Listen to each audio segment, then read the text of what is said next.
Olá, o CNJ, a Justiça da Justiça, oferece agora o programa que liga você ao judiciário em todo o país. É o nosso link CNJ.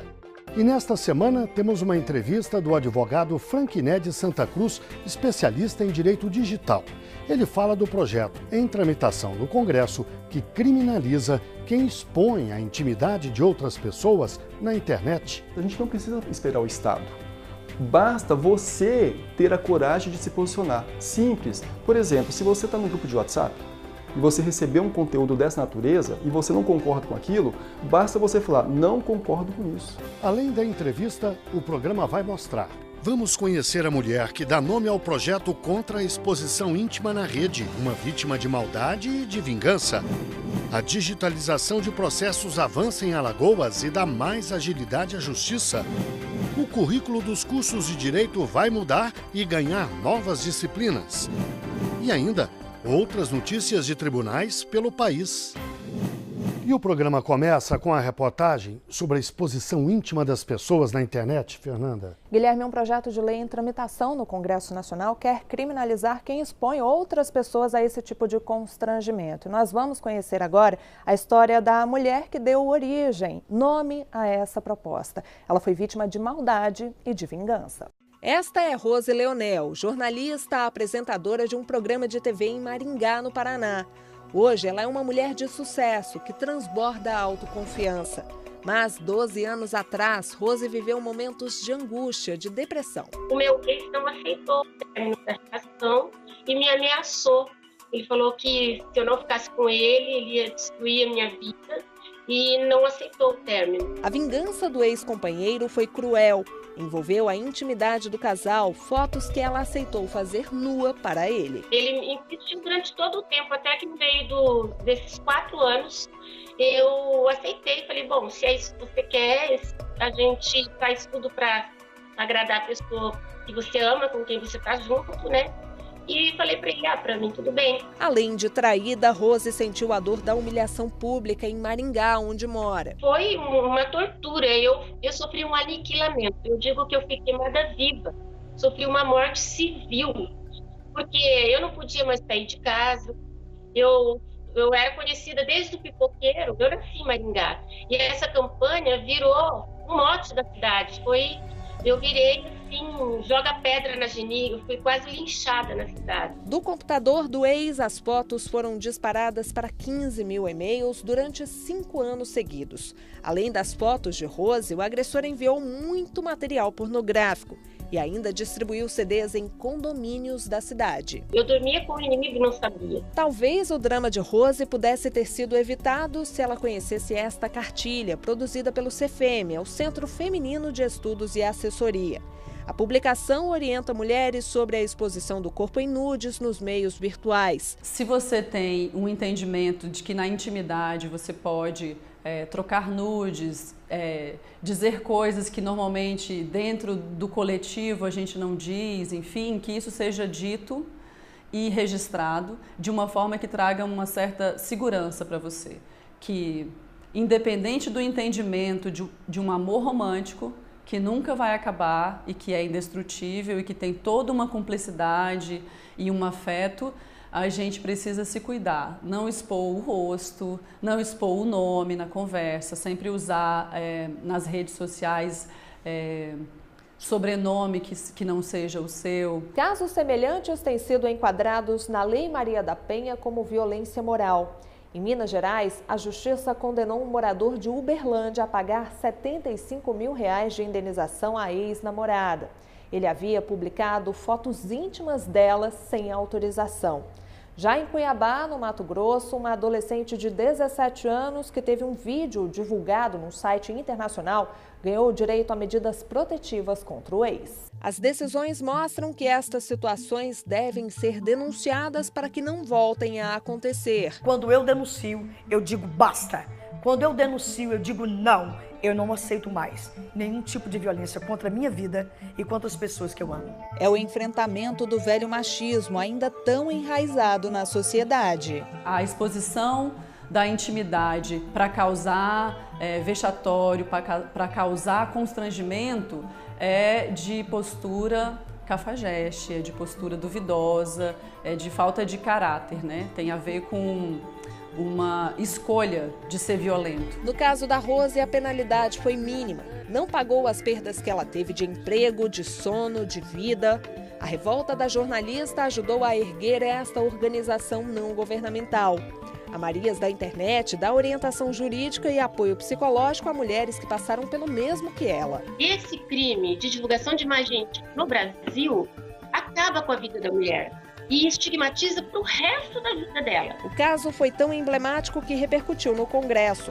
Rose dá nome a um projeto de lei que propõe um aumento da penalidade para quem comete essas violações. Eu sei que essa lei não vai resolver tudo, nós temos ainda outras coisas, outros avanços para chegarmos até lá, mas é um pontapé inicial. A doutora Leila lembra, mesmo que a legislação aumente as penas, os danos causados muitas vezes são irreparáveis. Por maior que seja a reprimenda, ela não será e não conseguirá alcançar e não conseguirá minimizar os danos que essa mulher sofreu. E se ela simplesmente perdeu o emprego? E se essa mulher cometeu suicídio?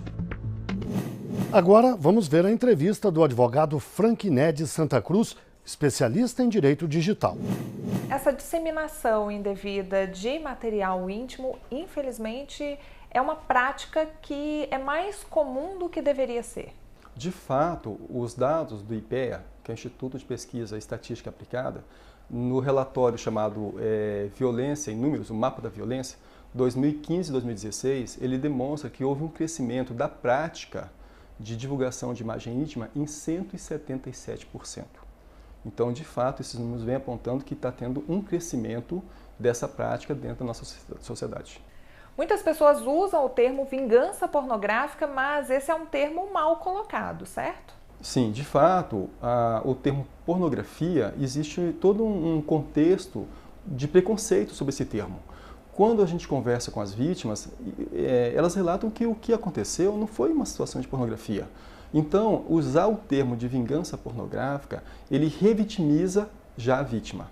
Então, o termo mais adequado seria disseminação indevida de material íntimo ou, como a lei fala, que é disseminação não autorizada de imagem sexual. São termos mais neutros, amplos e também cumprem a mesma função de informar o que acontece e também educa a sociedade no sentido de perceber a questão e a dimensão da situação. Até porque quando a gente fala desse assunto, não se envolve apenas casais que brigaram e tentaram esse tipo de vingança. O contexto é muito mais amplo. Exatamente.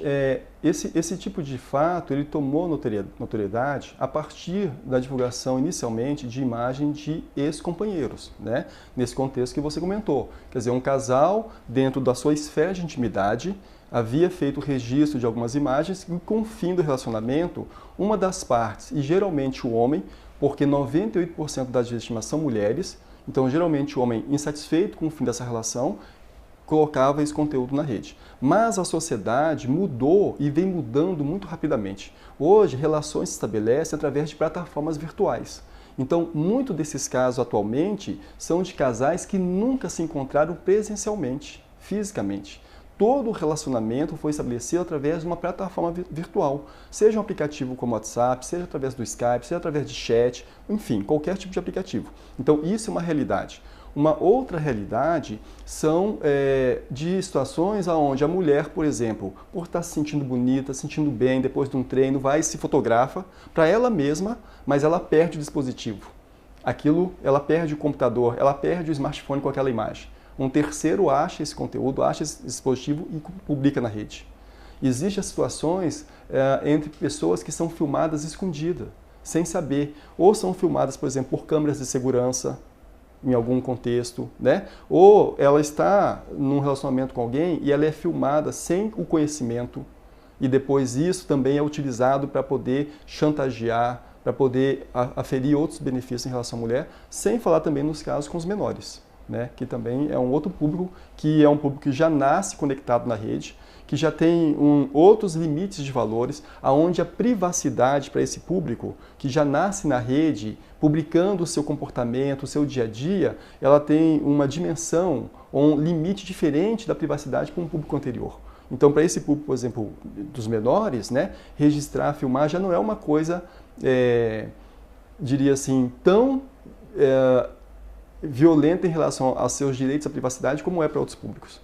É uma prática que cresceu com o avanço da internet, com o avanço do uso de aplicativos também? Com certeza, porque na verdade esse registro sempre existiu, né? Mas se nós pensarmos alguns anos atrás, quando você fazia um registro fotográfico de uma intimidade de um casal ou um filme, você tinha que pegar isso, levar para uma empresa que ia revelar, né? Quer dizer, você expunha isso a um público maior que limitava. Hoje em dia, com a facilidade, e não é ruim tecnologia é bom, a gente tem que saber bem utilizar isso, mas certamente hoje em dia cada um de nós somos uma mídia, né? De fato, somos influenciadores e uma mídia também. Então, com o crescimento das redes, né, e a facilidade de acesso à tecnologia, que, de novo, não é coisa ruim, mas houve uma disseminação. O que falta é as pessoas perceberem, terem um pouco mais de empatia, de compaixão, o dano que isso causa no universo da mulher. Porque esse tipo de prática é um tipo, a gente pode classificar como uma violência não física contra a mulher. Isso é um tema importante, porque muitas vezes as pessoas pensam em violência contra a mulher só em violência física. Mas isso é uma violência não física. A violência não física causa uma profunda devastação existencial nessa mulher. Ela afeta pelo menos 4 dimensões: emocional, psicológica, social e também econômica. Por que econômica? Porque as mulheres, quando são vítimas, perdem o emprego, são demitidas. São vários os casos. Então, já afeta economicamente. Socialmente, porque ela é isolada, ela é perseguida, ela sofre uma rotulação da sociedade. E psicológica e emocional, porque a maioria das vítimas desenvolvem doenças psicossomáticas. Só a legislação, só um projeto de lei, ele é suficiente para acabar com esse problema? Um projeto de lei é importante porque uma lei, ela tem um aspecto do simbolismo. O aspecto do simbolismo de uma norma gera uma educação, né? Mas também já é comprovado que lei não impede a prática de crimes. Se lei impedisse a prática de crimes, a gente não teria os números que nós temos, né? Mas ela tem um papel importante, sim, de simbolismo. O simbolismo é um alerta para a sociedade, falando assim, olha, a sociedade, a coletividade não aceita mais essa conduta. Mas isso pode ser profundamente reforçado com essas práticas que nós estamos conversando. Da própria sociedade, dentro das mídias digitais, dos grupos de WhatsApp, nas redes. Por exemplo, se essa imagem é publicada num fórum público, em vez da pessoa ir lá, olhar aquilo, não concordar e fechar o site, faz um comentário. Que coisa horrível, não concordo com isso. Então perceba que isso tem um papel importante, porque a vítima, ela vai continuar acessando esse conteúdo para ver se aquilo está ou não lá. Quando ela perceber que existe uma série de comentários reprovando aquilo, ela se fortalece. Porque ela percebe, então, que o que ela fez não foi errado, não foi crime, que ela é vítima e que a sociedade não aceita. Mas se ela acessa aquele portal, que tem aquele conteúdo, e os comentários são todos depreciativos, isso deixa ela mais fragilizada. Dr. Frank Ned, muito obrigada pela participação aqui no Link CNJ e até uma próxima. Agradeço. No próximo bloco, a digitalização de processos avança em Alagoas e dá mais agilidade à justiça. Até já.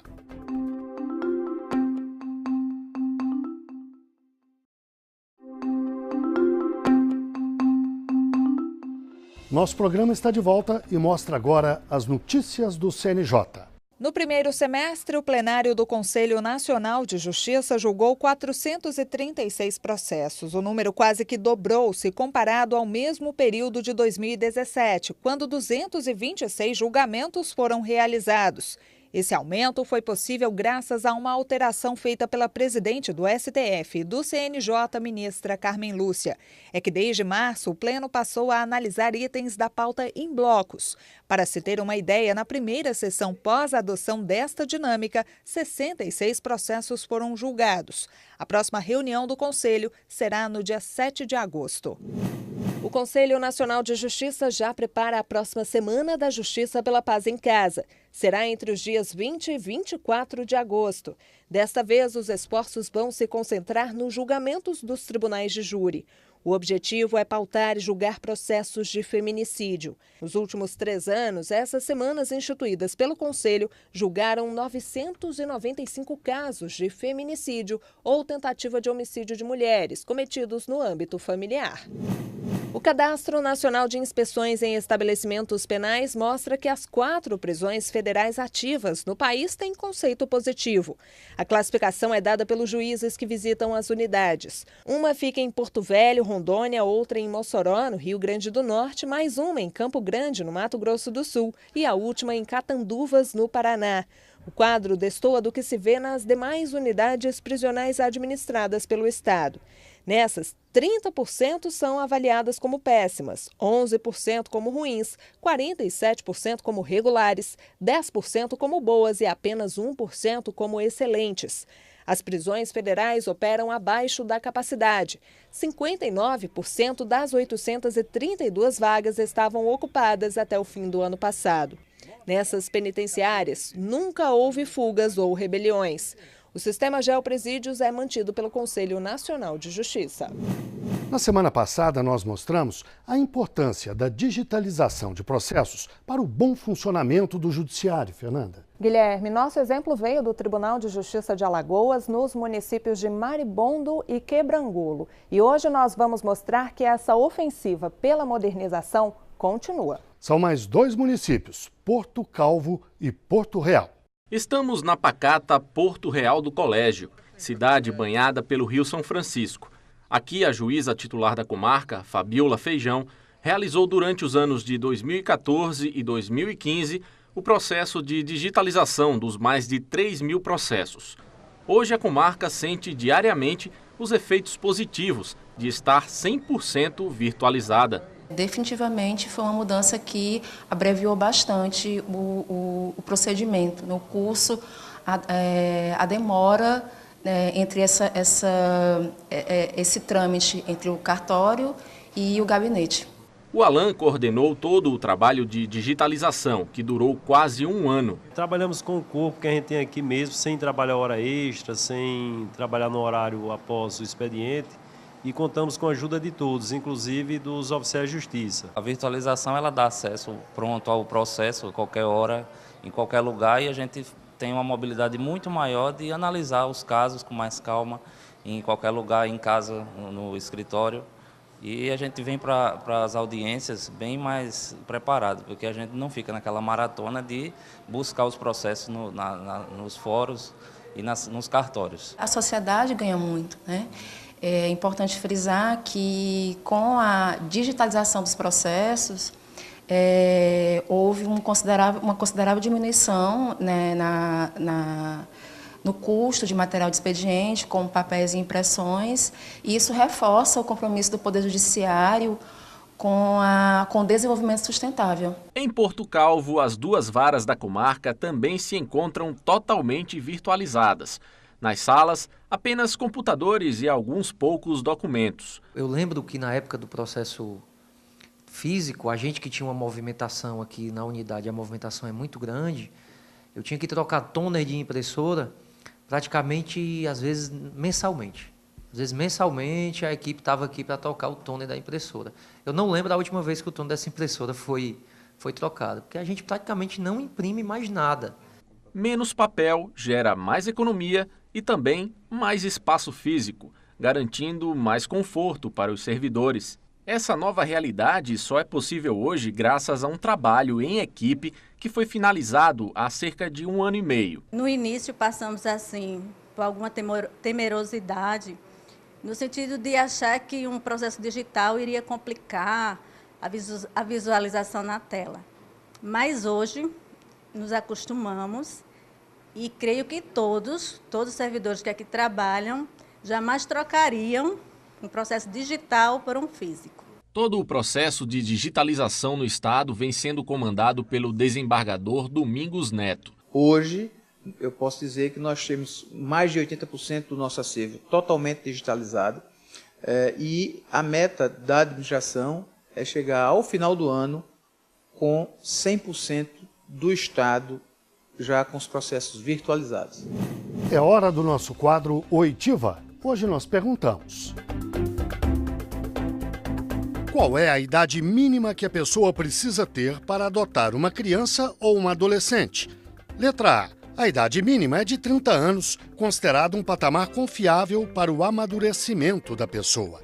é a mesma idade que qualquer cidadão precisa para se candidatar a governador de um estado. B.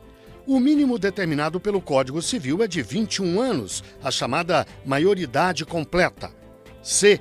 A idade exigida é de 18 anos, desde que seja respeitada a diferença de 16 anos entre quem deseja adotar e a criança. A resposta certa você vai ver a seguir. O currículo dos cursos de Direito vai mudar e ganhar novas disciplinas. Já, já.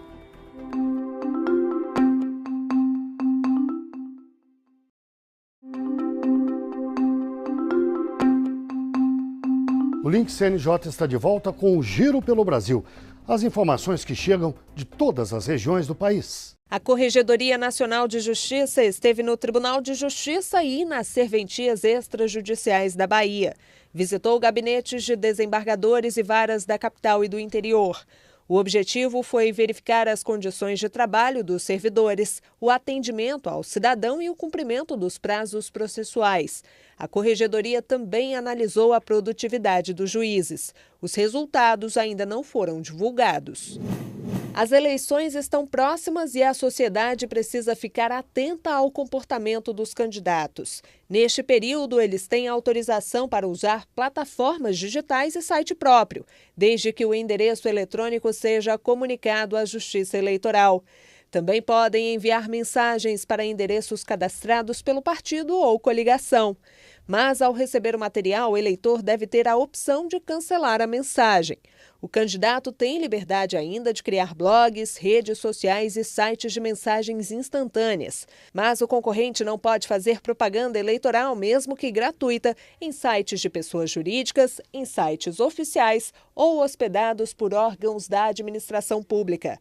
Ficam vedadas ainda as propagandas por meio de telemarketing. O descumprimento das regras pode provocar multa que varia de R$ 5.000 a R$ 30.000.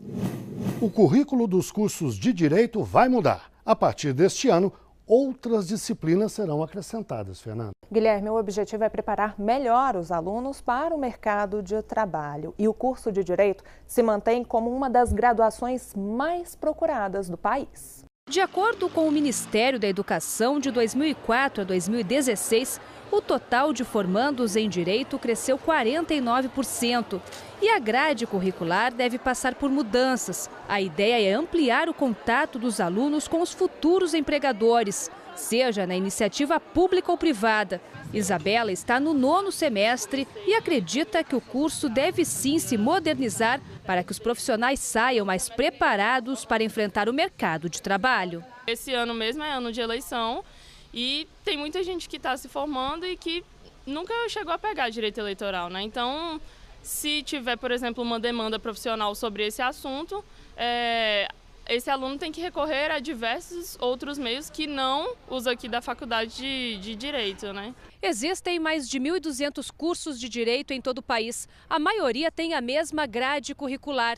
As mudanças começaram a ser discutidas em 2014 e depois de audiências públicas devem sair do papel até setembro deste ano. A nova proposta mantém a carga horária atual, com duração de 5 anos. A modernização do currículo partiu da Ordem dos Advogados do Brasil e do Conselho Nacional de Educação. As duas instituições acreditam que a mudança vai colaborar com a formação de bacharéis em Direito com diferentes perfis. É natural que um curso, de tempos em tempos, tenha que ter as suas devidas atualizações curriculares, não é? Tanto em relação à aproximação dos conteúdos às fronteiras do conhecimento desenvolvidos durante o período de vigência de determinado currículo, quanto também em relação à atenção, não é? Aos novos requisitos profissionais de atuação, aos novos campos de trabalho que surgem, tá certo? No sentido de ampliar a representação social mesmo do profissional, tá certo? E, obviamente, conectar o egresso em áreas essenciais e estratégicas para o desenvolvimento social, para as políticas públicas, direitos humanos, mas também para o desenvolvimento econômico. É hora da resposta do nosso quadro Oitiva. Hoje nós perguntamos: qual a idade mínima que a pessoa precisa ter para adotar uma criança ou uma adolescente? A resposta certa é a da letra C, 18 anos. Esse é o patamar único para a maioridade no Brasil, fixado pelo Código Civil desde 2002 e que vale para qualquer efeito legal. Mas para adotar, a pessoa precisa ter pelo menos 16 anos a mais do que a criança. E o nosso quadro O que é a Justiça para você está de volta. Veja o que pensa o cidadão. É a manutenção da ordem, né? Da justiça social, de as coisas estarem cada um no seu lugar, respeito, mantendo a dignidade das pessoas. Isso para mim é justiça. Sem impunidade, as pessoas se mantendo dentro de um padrão de comportamento, não porque existe uma punição, mas por ser uma ordem social. É a pessoa andar retamente, sabe? Cumprir com suas obrigações em todos os sentidos, respeitar o próximo, respeitar o irmão, a família. Esta edição do Link CNJ termina aqui. Na semana que vem, voltaremos com outra edição inédita, na quinta-feira, às 9h30 da noite. E o programa tem reprises, na sexta-feira, às 5h30 da manhã, no sábado, ao 12h30 e na terça-feira, às 7h30 da manhã. Muito obrigado pela audiência e até o próximo. CNJ, a Justiça da Justiça.